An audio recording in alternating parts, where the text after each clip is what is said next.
In this video, we're going to walk you through getting started on a course and all the things you need to know to play your first hoe. So on the main screen, we're going to click Courses, and they give you several options. You can go to Latest and see the most recent ones they've added. You can go to Tour Venues, or you can just search for a course. So for example, I'll search for Pebble Beach. And we'll hit Continue. You can log in players if you're playing with more than one person. For now, I'm just going to be logged in as one person. The first thing I want to show you is your player profile. You can click the little pencil. And if you don't have a handicap, if this is your first time playing on Trackman, you will have to manually select your handicap. After that, after you've recorded one round, it will automatically track for you. The next thing you need to know on this page is the tee box. So you can pick your yardage. So for this example, we're going to go down to the white tees. And again, you can adjust that to however you like. And each player can play from different tees. You just edit each player's profile. Then over on the right side of the screen, we have the game settings. So the first thing we see is the game type. I'm playing individual with a handicap influence. You can go straight up without a handicap, or there's a couple different types of play. You can also play two-player teams if you want to play best man or best ball, and you can just read some of the descriptions on those game types. The next important setting is number of hoes. If you don't think you have time to play 18, you can choose front 9 or back 9, because you will need to finish a course to record your handicap. There's a few other settings that you can explore in this view as well. For now, we're going to click Save. Now that we went through the settings, let's click Start Game. Okay, so here we are on hole 1 of Pebble Beach, and I'm going to point out a couple things, and then we'll show a couple shots on this first hole. So the first thing we see in the bottom left is the total yardage and the elevation and the power and spin, which we'll get into more later. So off the tee box, it's going to automatically select a driver for this hole, so I'll let that as is. And over on the right side of the screen, we have the course or the hole layout. And you can see it auto aims for you, but if I'm dealing with a little bit of a hook, or if I want to aim it differently, I just take my finger and drag it where I want to be. And this is an important thing because you can aim on the screen, so if you hit left on the screen, it will go that way, but I always prefer to use the slider and point where I want to be and always hit straight on the screen. And so you can experiment with how you like to do it. So I'm just going to put the aimer right there in the middle of the fairway at 219, and we're going to take our first shot. Alright, so put my ball down on my tee here, and we already showed you the aiming on the screen over there, but if you notice the cup up here where the ball's at, that's where the aiming point that we put on the screen, so I'm aiming right for that. But if I were to hit left or right on the screen, the ball will follow that either way. But I'm aiming right for the cup down there.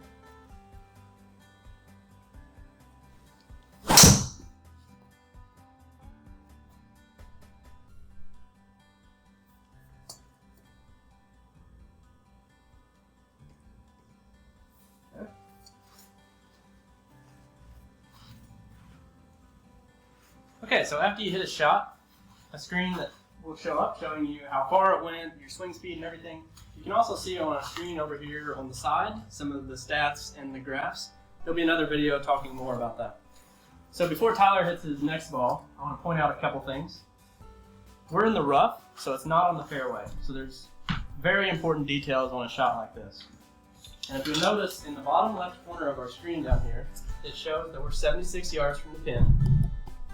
It also says 89 to 94% power, and the spin is reduced to 70 to 85%. So what this means is if I would hit a shot that goes 76 yards, it would actually only go 60 or 65.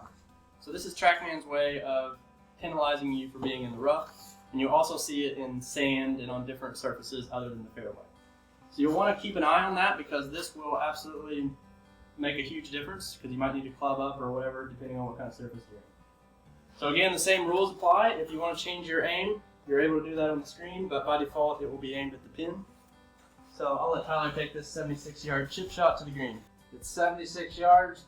As Myron said, the power is about 90%, so I really need to play this for about 85 to 90 yards.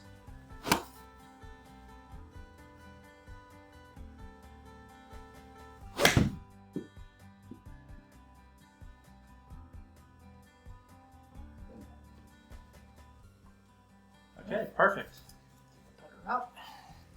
And if you noticed, as he hit that shot, you could see there was a circle kind of highlighted around the flag. That's called a gimme circle. We enable that by default on our game settings. You can disable it if you don't like it. But what that means is, if you land your chip shot within that 12-foot gimme circle, you don't have to putt like we're about to right here. Since we landed outside the circle, Tyler's going to have to make this putt from 19 feet. And also, go ahead and explain a couple of the important things and some of the rules we go by when we're putting. All right, as Myron said, we got 20 feet from ball to the cup, so it's kind of hard to visualize in here in this room. But from my ball to the cup up there is like 12 feet roughly, so I need to hit it 8 feet past that. But another thing you have to remember, Myron pointed out in the other video about the elevation. You can see this is 20 feet, but it's downhill 8 inches. So it's obviously a downhill putt, so I need to allow for that.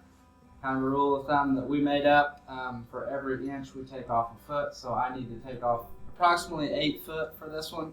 So it'll be about a 12-foot putt. So if I roll the ball up to the cup, that should be about right speed. And another thing you can see on the screen there is the white ball path that goes to the hole. If I hit it with the right speed, it should follow that path and go right in the cup, ideally. And then Myron also pointed out the shaded circle. As long as I get this ball inside that circle, I'm in for par here.